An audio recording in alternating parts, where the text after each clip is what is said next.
La communauté d'Antioche se fait un plaisir de vous offrir cette nouvelle série. Nous vous souhaitons une excellente écoute. Puissiez-vous grandir dans votre compréhension de la grâce de Dieu.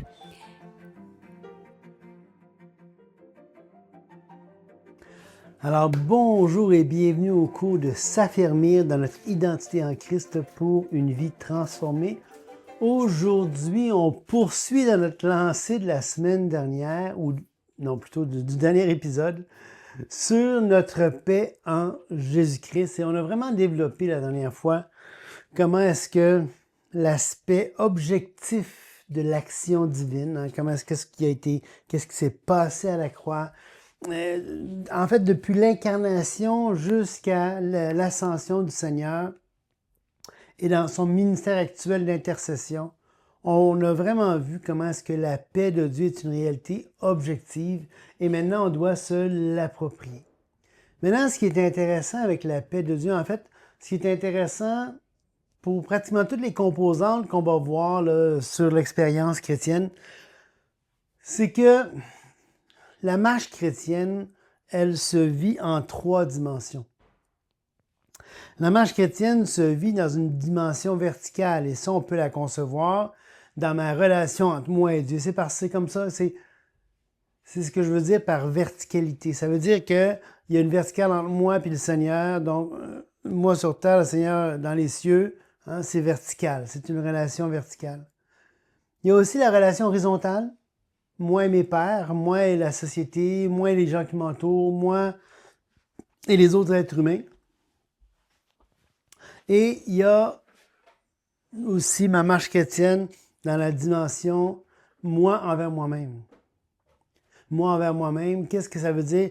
Ma croissance, on ne peut pas aimer l'autre si on ne s'aime pas. On ne peut pas prendre soin de l'autre si nous-mêmes on est tout croche. Si on est à moitié mort, on ne peut pas prendre soin de l'autre. Donc, moi et moi-même, moi envers moi-même. Évidemment, on pourrait aussi ajouter une dimension entre moi et les petits êtres qui sont inférieurs à nous. Hein. Je pense à nos animaux familiers, aux différentes créatures autour de nous. Alors, mais ça, c'est une autre histoire. Là, je veux vraiment me concentrer sur les 3 dimensions principales. Moi et Dieu, moi et les autres, moi et moi-même. Et la paix de Dieu, la paix va se décliner dans ces 3 dimensions-là. On a vu la dernière fois que la paix entre Dieu et moi, ça a été réglé à la croix. C'est une fois pour toutes, ça a été fait objectivement dans la réalité. Et quand j'ai placé ma confiance en Jésus-Christ seul pour la vie éternelle, cette paix-là, cette réconciliation-là entre moi et Dieu, c'était réglé une fois pour toutes. Évidemment, si maintenant je prends cette paix-là et par la prière, par l'intercession, ce qu'on a vu la dernière fois entre la parole et la vie de prière, si je m'approprie, je marche de progrès en progrès dans cette paix intérieure-là, on a vu que la paix touchait à la fois le cœur, les pensées, donc toute notre intériorité, tout ce qui est intérieur à nous, hein, dans notre vie intérieure. C'est dans cette relation entre moi et moi-même. Hein, je veille sur moi-même, je veille sur qui je suis dans cette paix-là. Donc, la verticalité est réglée. Moi et moi-même, c'est réglé parce que je marche avec Dieu. Maintenant, il reste cette idée de moi et les autres. Comment est-ce que je fais pour... comment est-ce que je fais pour manifester ou pour que cette paix-là ait des répercussions autour de moi? Et c'est ça que je veux voir un peu plus à fond aujourd'hui. Donc, la paix de Dieu dans la cité. Hein? Et par cité, je parle moi et ma famille, moi et ma communauté, moi et ma localité, moi et ma nation, hein, dans ces sphères-là. Mais c'est clair que la paix, le shalom de Dieu, hein, cette irénée, cette paix-là, va avoir des répercussions sur mon entourage.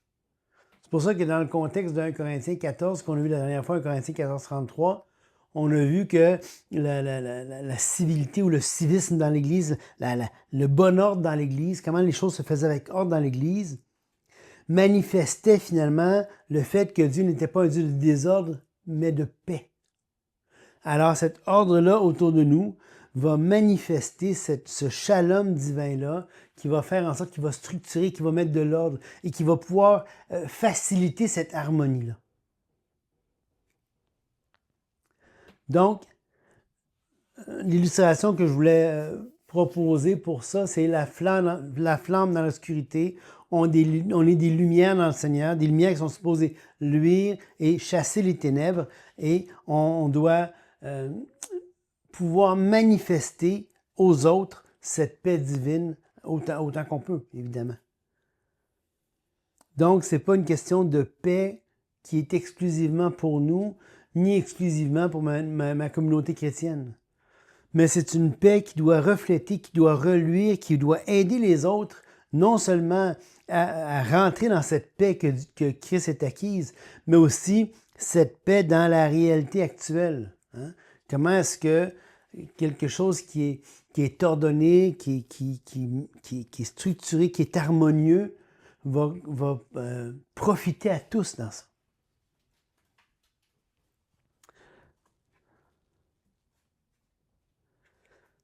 Dans Matthieu chapitre 5, verset 9, Matthieu chapitre 5, verset 9,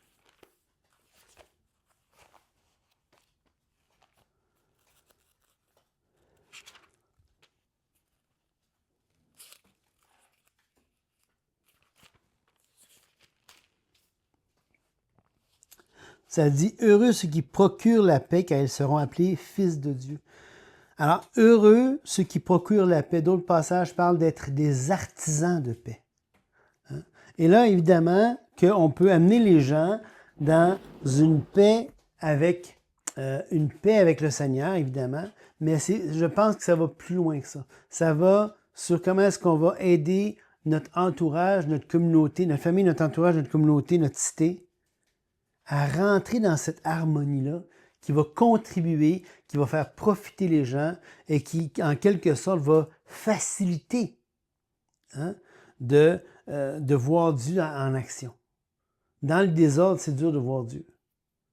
Quand c'est la paix, quand c'est l'harmonie, c'est plus facile de réaliser, de comprendre, de voir Dieu comme créateur et aussi un Dieu qui nous appelle à être en paix, à être réconciliés avec lui. Quand je dis nous, bien évidemment, je parle de ceux qui n'ont pas saisi encore cette opportunité d'être réconciliés avec Dieu.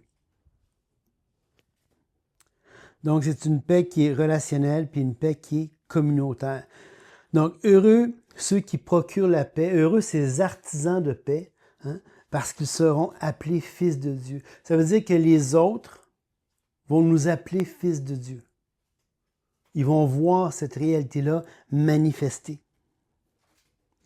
Dans Jean 17, 15 à 18, Jean 17, 15 à 18, on est dans Jean 17, on est dans la prière que certains appellent la prière sacerdotale du Seigneur. Hein, la prière d'intercession du Seigneur. On voit ça. Il va commencer dans les premiers versets du chapitre 17 à parler ou à prier pour ses apôtres. Après ça, il va parler pour les croyants, et ensuite il va prier pour le monde. Donc il y a comme ces trois étapes-là dans Jean 17. Mais ce qui est intéressant, c'est dans Jean 17, 15, ça dit « Je ne te prie pas de les ôter du monde, mais de les préserver du malin. Ils ne sont pas du monde, comme moi je ne suis pas du monde. Sanctifie-les par ta vérité, ta parole est la vérité. Comme tu m'as envoyé dans le monde, je les ai aussi envoyés dans le monde. » Et donc, ce qui est intéressant dans ça, c'est que Dieu, quand on accepte le Seigneur Jésus-Christ comme sauveur, on n'est pas retiré du monde. On ne doit pas se cloîtrer. On est appelé à aller dans le monde et à faire bénéficier de cette réalité-là au monde qui nous entoure.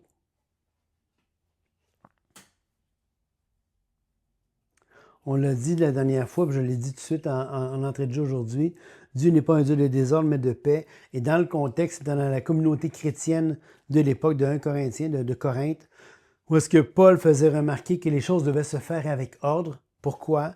Parce que Dieu n'était pas un Dieu de désordre, mais de paix.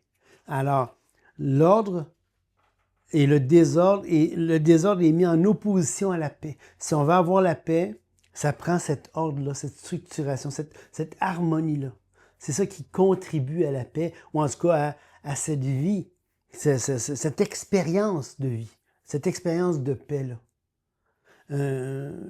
Et moi, j'étais un jeune adolescent qui était très désordonné. Et là, à 60 ans, je suis de plus en plus, mais loin d'être encore parfait. Et ma femme me le dit souvent, quand les choses sont en place autour d'elle, elle peut travailler, elle a la paix, elle peut travailler, elle peut être plus efficace.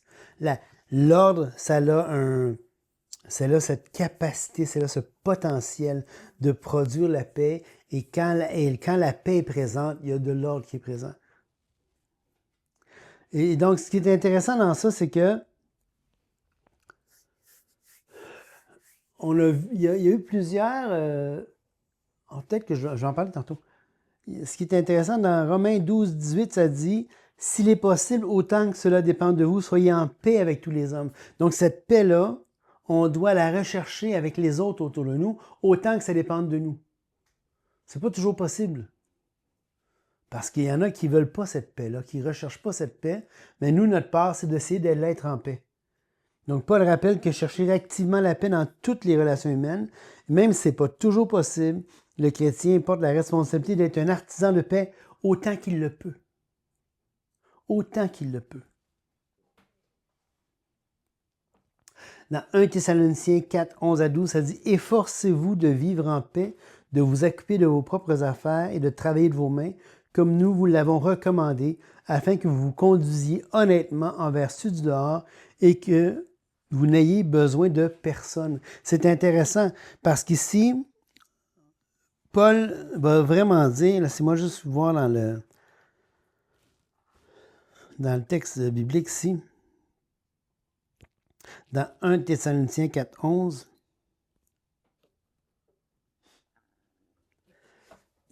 ça dit justement, de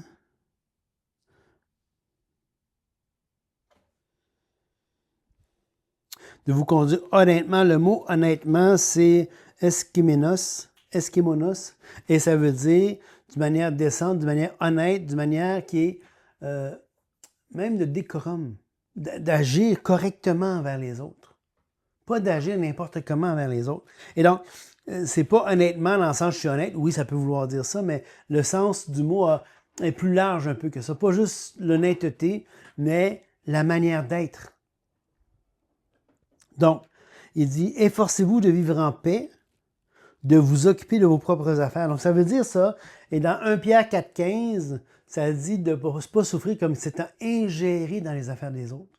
Être en paix, ça veut dire, regarde, occupe-toi de ce qui te regarde, marche, sois dans ta communion avec Dieu pour entretenir cette marche-là, cette honnêteté, cette vie devant Dieu-là, mais tu n'es pas le gardien de l'autre. Oui, tu peux aller le reprendre si tu le vois, mais tu n'es pas le gardien de l'autre. Tu marches dans l'édification, tu marches dans l'encouragement, tu marches dans l'exhortation. Mais il y a cette distance qui doit être respectée. Je n'ai pas à vivre la vie chrétienne à la place de l'autre. J'ai suffisamment de ma vie chrétienne à vivre et à marcher pour moi-même. Donc, Paul va relier ici la paix sociale à une vie ordonnée et laborieuse. Ça veut dire, je travaille de tes propres mains. Le témoignage chrétien passe par une conduite honorable et autonome devant ceux du dehors aussi. Donc, ceux qui ne sont pas croyants. C'est ce bon témoignage-là des autres qui est important. Dans 1 Timothée 2, 1 et 2, ça dit « J'exhorte avant toute chose à faire des prières, des explications, des requêtes, des actions de grâce pour tous les hommes, pour les rois et pour tous ceux qui sont élevés en dignité, afin que nous menions une vie paisible et tranquille en toute piété et honnêteté. » Alors ici, on voit la semaine dernière, ou la dernière fois plutôt, avez-vous vu comment on avait relié la paix intérieure, cette boucle-là, je vous ai dit qu'il y avait 3 dimensions, la dimension moi et Dieu, la dimension moi et moi-même, la dimension moi et l'autre. Et comment est-ce que, quand j'ai accepté Jésus-Christ par la prière, j'ai demandé à Dieu de recevoir son Fils, la paix, cette réconciliation-là entre moi et Dieu était accomplie. On a vu la dernière fois que la prière nous permettait d'actualiser ou de rentrer dans cette expérience de paix, surtout quand on était en division, quand on était tourmenté, en inquiétude, quand on était bouleversé par l'anxiété et par l'inquiétude. Mais la paix de Dieu était la porte d'entrée, ou la prière, c'est-à-dire, était la porte d'entrée à la paix de Dieu. Et là, ce qui est intéressant dans ce passage-ci, dans 1 Timothée 2, 1 et 2, ça dit « J'exhorte donc avant toute chose, à faire des prières, des supplications, des requêtes. » Ça ressemble beaucoup à ce qu'on a vu dans Philippiens, ça. Ça ressemble beaucoup. Dans Philippiens, c'était pour que nous, intérieurement, on puisse vivre dans cette paix-là. Ici, dans 1 Timothée 2, les prières, les explications, les requêtes, les actions de grâce pour tous les hommes. Donc, dans Philippiens, c'est personnel. On a besoin. Paul dit, aie recours à la prière. Ici, pour tous les hommes, Paul dit, aie recours à la prière. Pour les rois et pour ceux qui sont élevés en dignité, afin que nous menions une vie paisible et tranquille. Alors là, Philippiens chapitre 4, cette voie de prière nous apportait, nous rendait capables d'expérimenter cette paix-là intérieure. Mais là, ici, ce que l'emphase que Paul va mettre ici, ces prières, ces supplications-là, ces requêtes-là, excusez-moi, pour tous les hommes, c'est pour nous permettre de vivre une vie paisible, donc en paix et en tranquillité, en toute piété et honnêteté. Encore ce genre de lien-là important entre la paix et la prière. Hein? On est réconcilié avec Dieu, c'est réglé. On peut avoir cette paix intérieure par la prière pour nos besoins. Quand on prie, quand on a des besoins, les faire connaître à Dieu, les supplications. Et je vous l'ai dit, pas juste c'est la volonté de Dieu. La même chose ici. C'est pas, Paul aurait pu dire, demander que la volonté de Dieu soit faite. C'est pas ça qui est écrit ici. Ce qui est écrit ici, c'est faites des prières, faites des supplications, faites des requêtes, ayez des actions de grâce pour tous les hommes, pour les rois, ceux qui sont élevés en dignité, afin de mener une vie paisible et tranquille. La paix civile et sociale s'entretient aussi par la prière. Par la prière pour les autres, la prière pour les autorités, et le chrétien ne vit pas dans le retrait, mais contribue activement à l'ordre social, et ça passe comment? Ça passe par cette vie intérieure de prière. C'est pour ça que cette dimension-là, et je pense que ma prière à Dieu, c'est qu'il m'aide à grandir encore plus dans cette vie de prière-là pour tous ceux qui m'entourent. Parce qu'oubliez pas les sphères, hein? Ou ce qu'on appelle souvent les 4 mandats. Les 4 mandats, c'est la famille, le travail, l'Église et le gouvernement. Mais pour chacune de ces sphères-là, il y a des hommes et il y a des femmes pour qui on peut prier. Il y a des supplications, il y a des requêtes à faire, il y a des actions de grâce à faire. Pour que, dans chacun de ces 4 mandats-là, on puisse vivre paisiblement et dans tranquillité au milieu de chacun de ces différents mandats-là. Puis c'est une prière que je fais à Dieu, moi, c'est de pouvoir rentrer dans ça, de vraiment être dans me tenir à la brèche dans chacun de ces 4 mandats-là, pour que précisément, je puisse vivre une vie paisible et tranquille, que dans mon couple, je puisse vivre une vie paisible et tranquille, dans ma famille, dans mon environnement de travail, dans ma localité, dans ma communauté, et plus que ça. Et c'est ma responsabilité, c'est notre responsabilité de rechercher activement cette paix-là. on doit être des artisans de paix et ça passe premièrement, que ce soit cette paix intérieure, que ce soit cette paix sociale, ça passe par la prière. Évidemment, je me rappelle de cette histoire d'un missionnaire qui est allé en Inde. Et ce qui est intéressant, c'est que ce missionnaire-là, quand il est arrivé en Inde, à cet endroit-là, il est arrivé dans cet endroit-là où est-ce qu'il voulait être ministre, qu'il voulait faire du ministère, il y avait une épidémie. Il y avait des gens qui avaient une maladie vraiment épouvantable. Et l'église où il s'est joint, qui était pasteur pour cette église-là, on a une réunion de prière pour l'épidémie qui est en ce moment. Le pasteur, la première journée, il va. Puis il assiste à la réunion de prière, c'est extraordinaire. Et le lendemain, il sort, il marche. Et là, il voit une fosse commune. Avec plein de cadavres des gens qui étaient morts par l'épidémie, qui étaient là, exposés avec les mouches et tout ça, qui volaient là. Et là, le pasteur, le missionnaire, il a dit, mais pourquoi est-ce qu'on ne ferait pas des tombes pour ces gens-là, les enterrer, pour s'assurer que cette maladie-là ne se répande pas? Et les chrétiens leur répondent, non, il faut des réunions de prière, c'est la prière qui va changer les choses.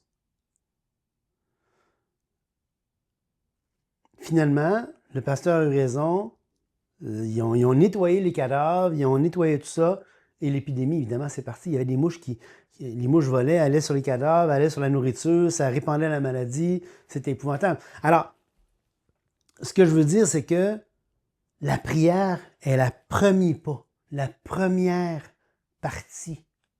Et après ça, on peut, dans notre communauté, aller et aider à structurer les choses pour que cette harmonie, pour que cette paix aussi puisse se développer.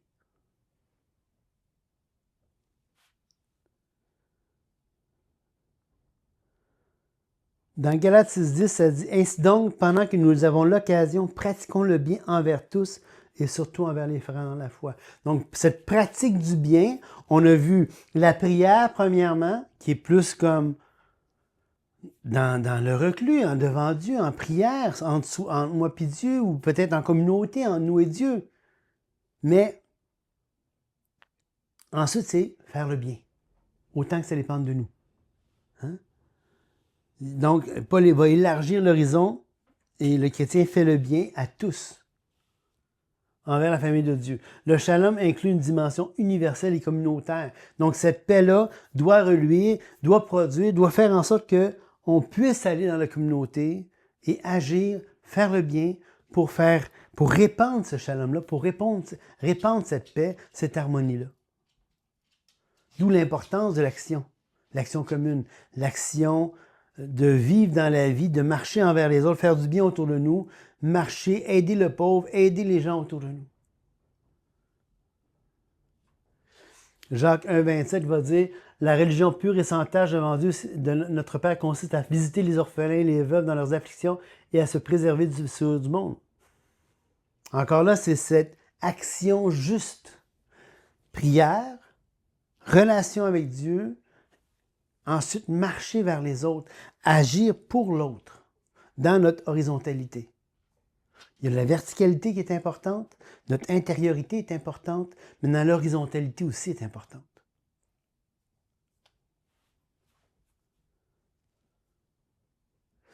Et là, j'aimerais qu'on puisse lire Jérémie 29,7.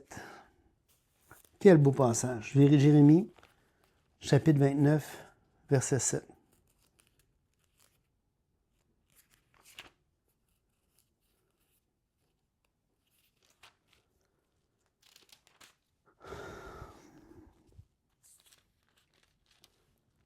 Donc, c'est intéressant parce que regardez verset 1, ça dit « Voici le contenu de la lettre que Jérémie, le prophète, envoya de Jérusalem au reste des anciens en captivité, aux sacrificateurs, aux prophètes et à tout le peuple de Nebuchadnezzar, que Nebuchadnezzar avait amené captif de Jérusalem à Babylone. » Il l'a remis, donc il va écrire une lettre, il va la remettre et ça va être envoyé. Et là, il va leur dire « Ainsi parle l'Éternel des armées. le Dieu d'Israël, à tous les captifs que j'ai amenés de Jérusalem à Babylone. Bâtissez des maisons et habitez-les, plantez des jardins et mangez-en les fruits. Et là, il dit, prenez des femmes, engendrez des fils et des filles, prenez des femmes pour vos fils et donnez les maris à vos filles, afin qu'ils enfantent des fils et des filles, multipliez là où vous êtes et ne diminuez pas. Et là, verset 7, recherchez le bien de la ville où je vous ai amenés en captivité, et priez l'Éternel en sa faveur, parce que votre bonheur en dépend. Recherchez le bien de la ville. Un autre passage, et là, si je me souviens bien, laissez-moi juste aller vérifier ça. Jérémie 29, 7.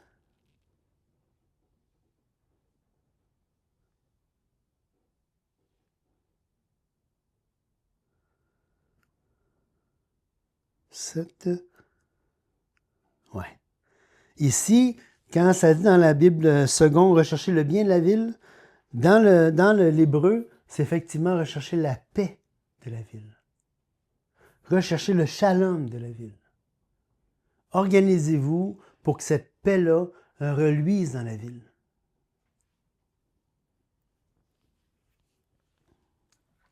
C'est fantastique comme passage.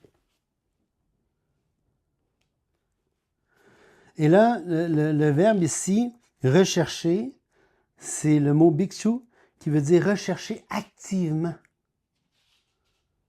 Le bien-être global, l'ordre, la paix, hein, c'est pour que ça soit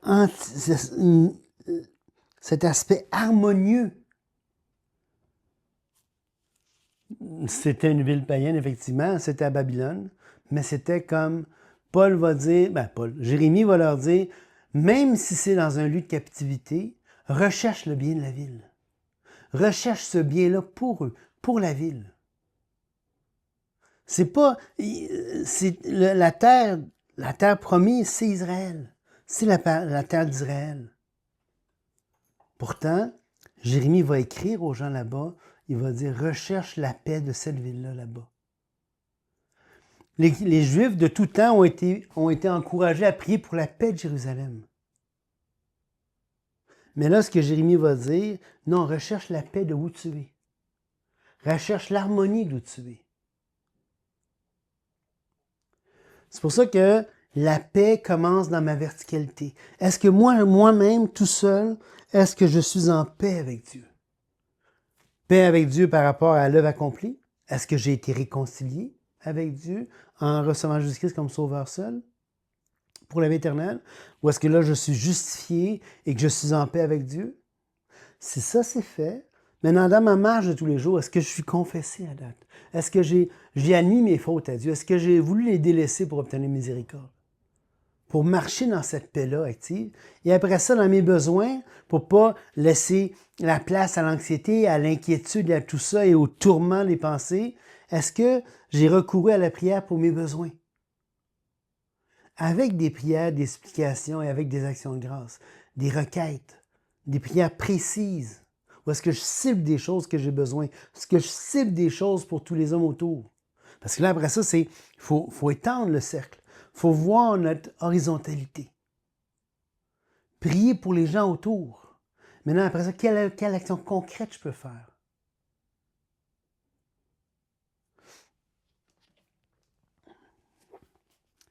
Et là, finalement, il va dire, prier justement l'Éternel en sa faveur. En faveur de qui? En faveur de la ville. Où est-ce qu'on est? De la communauté, où est-ce qu'on est? Priez pour la communauté. Priez, on est dans un village, priez pour le village, priez pour... où est-ce que vous êtes? Priez pour ça. Pour sa paix, pour son bien-être. C'est vraiment important.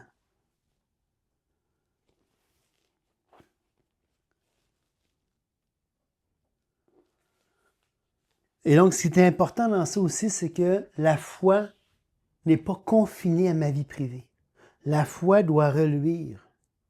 Plus ça va aller, ou en tout cas, plus on voit les choses aller au Québec, en tout cas, plus ça s'en vient délicat de la prière en public, à cause de tout ce qui se passe. Peut-être qu'on va avoir un interdit de la prière en public. dans mon intériorité, je peux encore prier pour la paix de la cité. Dans mon chez-moi, dans nos églises et ailleurs, on peut encore intercéder pour tous les hommes, pour le roi, donc pour les autorités civiles, pour les gens en autorité, pour vivre paisiblement et en tranquillité. Okay? Donc, ce qui est intéressant, il dit incarner la paix, de marcher, de faire reluire cette paix-là autour de nous. Agir comme des artisans de paix. All right? Fait que, faut vraiment prendre le temps de marcher.